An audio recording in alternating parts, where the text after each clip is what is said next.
From Riverside Health System, this is the Healthy You podcast, where we talk about a range of health-related topics focused on improving your physical and mental health. We chat with our providers, team members, patients, and caregivers to learn more about how to maintain a healthy lifestyle and improve overall physical and mental health. So let's dive in to learn more about becoming a healthier you.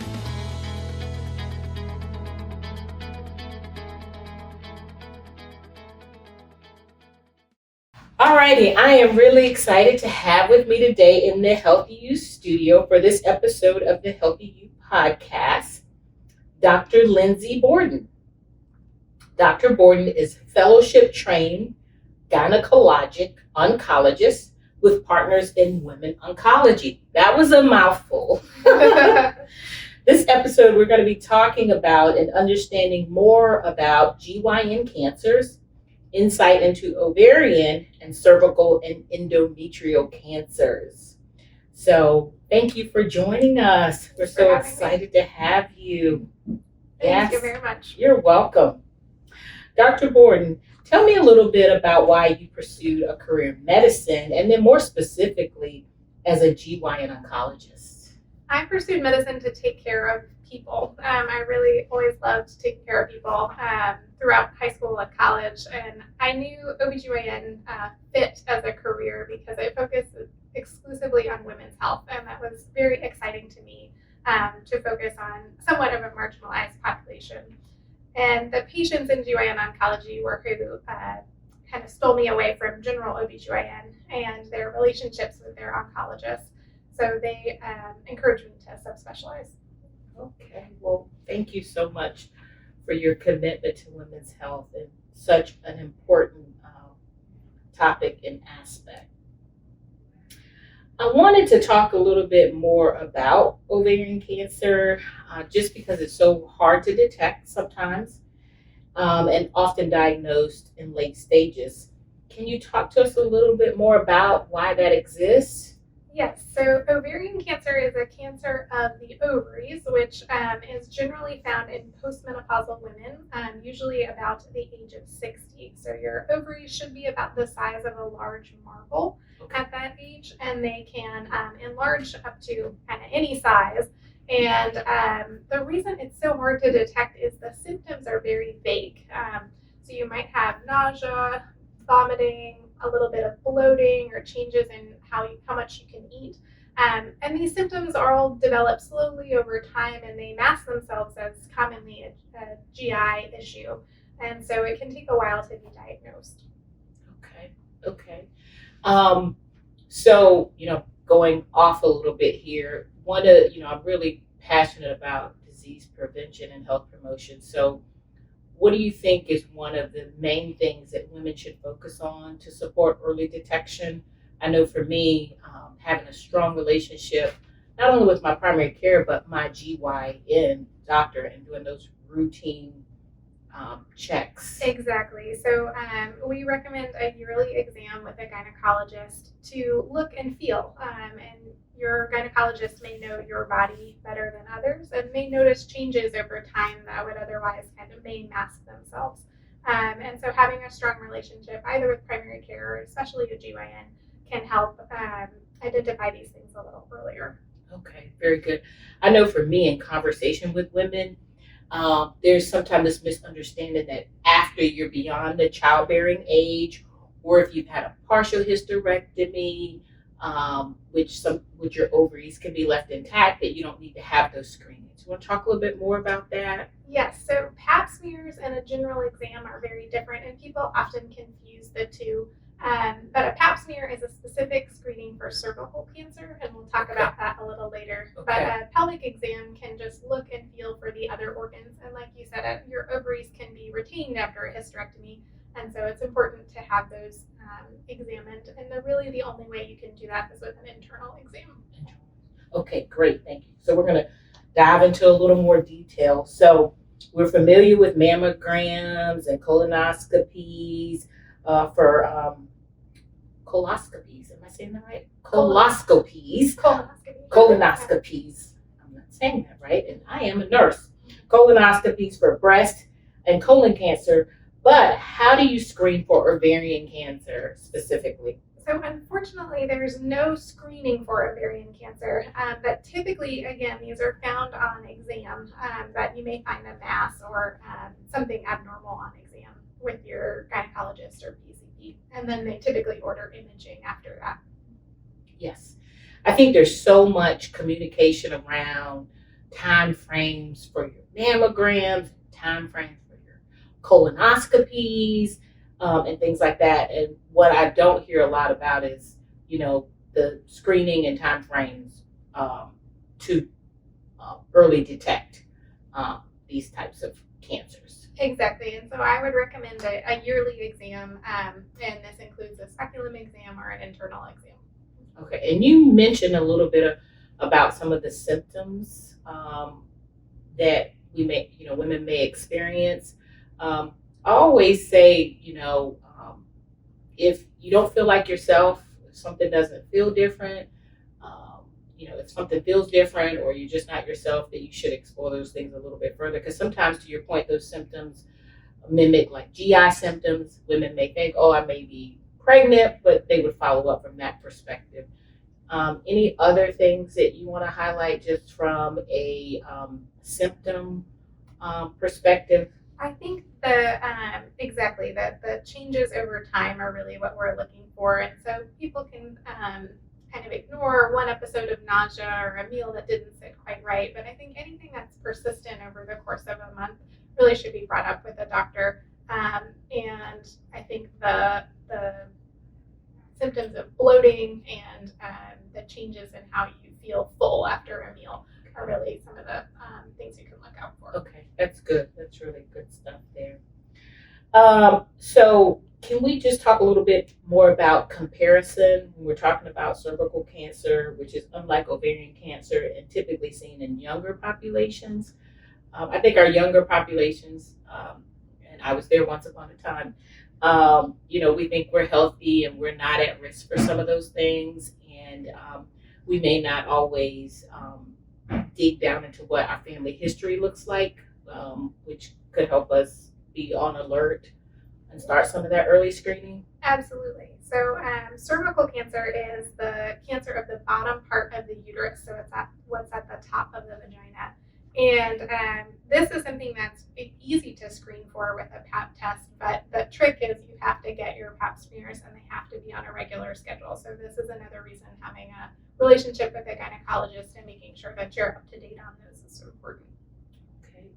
Can you talk about HPV vaccines and their potential for preventing some of those cervical cancers? Yes, so HPV, or the human papillomavirus, has a lot of different types. So there are over 100 strains of HPV. And so this vaccine, called Gardasil, prevents against the 9 most common strains. So it protects for a lot of cervical cancer and other cancers. So the 2 most common types of HPV that are related to cervical cancer are prevented with this vaccine. It is ideally given at an age of 11 or 12 to boys and girls, because even though boys aren't at risk for cervical cancer, they can carry the virus to their partners. And this vaccine is approved up until age 45, but ideally we were getting boys and girls when they're a little bit younger. Okay. Yeah. That's great information. I know that, early on there were a lot of concerns for parents around the age of their children getting this particular vaccine. Have we seen that change and evolve over time? Or have we improved in that space? Yeah, I think we've been able to show that getting the HPV vaccine at that age doesn't affect people's sexual debut. Right. Yeah. That's a good way of saying it. So I think that introduction. Yeah, Yes. The age of introduction of sexual activity has not changed with the vaccine, which I think is reassuring to parents. And I think the best way to explain it is that prevention is always better than treating. So if we can prevent these children from getting infected when they're older, I think that's always the best way to affect people's lives in the future. Right. And I think the benefit of having that relationship and consistency around who you see, and there's a trust factor really helps with that. Definitely. The age has extended over time. It has. From my first introduction as a parent and having a daughter as well. Why did that occur?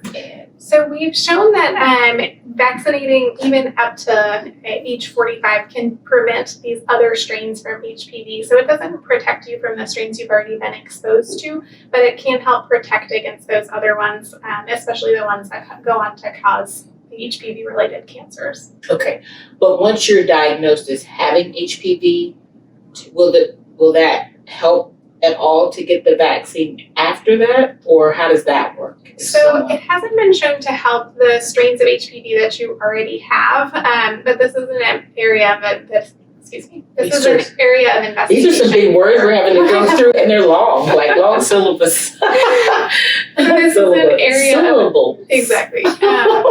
This is an area of investigation that people are looking at across the country. Okay. So more to come on that. I just wanted our viewers to know because, and so from the aspect of having HPV, what, I know we can't, it's all individualized, but what would someone expect? So when you have a pap smear that comes back with HPV, the physician will look at both the cells and what they came back as and the HPV result. And with the combination of those two things, you decide about the next steps. Sometimes this includes a colposcopy, which is a very detailed exam of the cervix with a microscope. Sometimes it means some additional biopsies, and sometimes you may need an additional procedure to your cervix to remove the abnormal cells. But the goal is to treat this when it's in a precancer or dysplasia stage, as opposed to waiting till it gets to a cancer. Okay. And could that include having more frequent pap smears to make sure they're not abnormal than the normal annual checks? Can you talk a little bit about that compliance? Yes. So as we've gotten better with the HPV screening, we've been able to space out how often you need a pap smear. This doesn't mean you don't need an annual exam, but typically if pap smears are normal, we can space them out to every 5 years. Okay. And when they're abnormal, we increase that to either every 3 years or every year, again, depending on your specific results. Okay. Okay, and then what about a young person, childbearing age? Is there a way to be proactive and still that not negatively impact your ability to get pregnant? And then more importantly, I'm sure there are concerns about once I get pregnant, if I have this, what would be the impact of my fetus? Absolutely. So the best way to do this is by getting a pap smear now, and so that we can prevent and treat anything when it is at a very early stage. And the less we have to do in terms of biopsies or procedures, the safer a future pregnancy is going to be. Okay. All right. A lot of great information there. So I've talked about, and I went off script a little bit there, but really great information. And I know what, I hear women inquire about from me as a healthcare professional. So we've talked a lot about ovarian cancer, cervical cancer, and there is a little conversation or as it regards to endometrial cancer, which is the most common of the GYN cancers to be caught early on. So you want to talk a little bit about that? So there's some different naming there in the various presentations, which I know can sometimes be confusing for women. Yes, so endometrial cancer is the same thing as uterine cancer. Those two are used interchangeably. So when we talk about the endometrium, we're really talking about the inner lining of the uterus. And this is what grows and sheds every month with your menstrual cycle. So it's a little bit easier to understand what the endometrium is by thinking about it in that way. Okay. This is typically diagnosed around 60 years old, and the reason we've been so effective at treating it is because it presents with bleeding. And so women who are postmenopausal or after menopause have bleeding, they present to their doctor, and we generally catch these things earlier than some of the other cancers like ovarian cancer. So obviously early detection is so pivotal to treatment and outcomes. So is the endometrial type of cancer, an easier one to treat? I don't know if that's the right word to say. I think typically the uterine cancer or endometrial cancer can be treated with surgery. And I think that oftentimes surgery is all the patient will need. Depends a little bit on what type of cancer is found and some other specifics. But oftentimes we can treat it with just surgery. And this is, again, related to how we usually find these cancers at an earlier stage. Okay. Is there an association with any of these cancers and fibroids, which can be common in women? Good question. Fibroids have not been associated with these cancers, but I think the biggest thing is to get checked out if you have any postmenopausal bleeding. I think I really want to stress that to patients that any bleeding after menopause is not normal. It does not always mean cancer, but it's important to see a gynecologist if you have that. Okay. All right. Really, really good information there. Is there anything, I mean, we've talked about a lot. Is there anything that you feel would be beneficial, instrumental to share with our viewers? I think the only other thing I wanted to mention about endometrial cancer is that this lining of the uterus is responsive to hormones. Okay. And just like during your menstrual cycle, the lining is growing with hormones.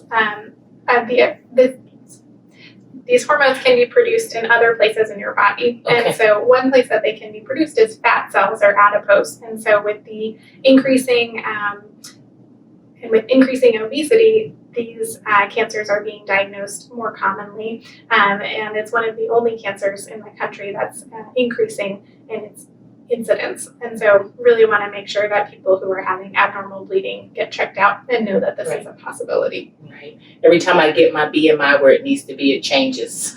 So what is that obesity indicator? What is considered obesity at this point? So typically a BMI over 30 is where we consider weight loss would be beneficial. And over 35, your risk of this particular cancer goes up. Does it have anything to do with the adipose or the fat tissue? Those tissues Yes. Particularly? So those tissues are what's producing the hormone, and this cancer is responsive to that hormone. So it's kind of feeding the tumor. It likes it, so it. Okay. Exactly. Okay. So weight loss can be an important part of reducing your risk for this cancer. Okay. All righty. Well, I don't know if we want to talk a little bit about, there's a lot of treatment modalities as it relates to all of these things. I think that's beneficial so that our viewers know that, hey, there's ways to treat these things and the importance of early detection. But if they were to come up or experience some of these things, what are some of the procedures you want to highlight? I know minimally invasive robotic assisted surgery is something that's out there as well. So we do a lot of robotic surgery in GYN oncology, and this allows us to have better visualization during the surgery and allows us to do some surgeries through little incisions that in the past we would have had to do through a big open incision. And this improves patients' healing times and allows them to get back to their life sooner. So it's really an advantage that we have at Riverside. Right. I'm really glad you mentioned that, because sometimes there can be some views about robotic surgery, but there's we have information at our fingertips now with social media and being able to search things prior to surgery that the human factor can be better than the robot. But to your point, the robot can be, even more precise, right? Exactly. And it can really benefit the surgeon and really allow us to do more through little incisions. Right. And less time in the hospital. Absolutely. Right? So do you want to hear a little bit about chemo and radiation, some of those other treatments? So Riverside Cancer Care Network has comprehensive offerings for cancer care, and this includes chemotherapy and radiation. And so we work with surgeons, radiation oncologists, and medical oncologists to combine and treat these patients with any of the modalities that they need. Awesome. That's great. This has been such a great discussion. Thank you so much for your passion and your commitment to support women. And I think that no matter what you're going through, when you feel like you have that support network, you can get through anything. So your commitment as a physician is instrumental in that journey. So thank you so much. Just a great reminder again to women, build that relationship with your GYN, have your regular checks, stay on top of things, stay in tune to your body, right?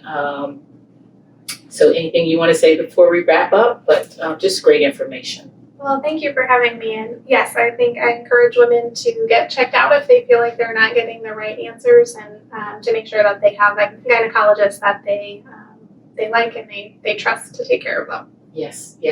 Stay in tune to your menstrual cycles. Absolutely. Your menstrual cycle has been said to be an extra vital sign or just another indicator of your health. So it's really important to pay attention to. That's a good one. And then when you no longer have the menstrual cycle, stay in tune if you're having, as you mentioned, bleeding. Absolutely. I would love if any woman that was having postmenopausal bleeding could come in and get checked out. Would impact a lot of people. Yes. Thank you so much, Dr. Borden, for joining us today. Please come back anytime. And I know our viewers really appreciate you taking the time to help educate them. Thank you. So thank you again. Thank you for listening to this episode of Healthy You. We're so glad you were able to join us today and learn more about this topic.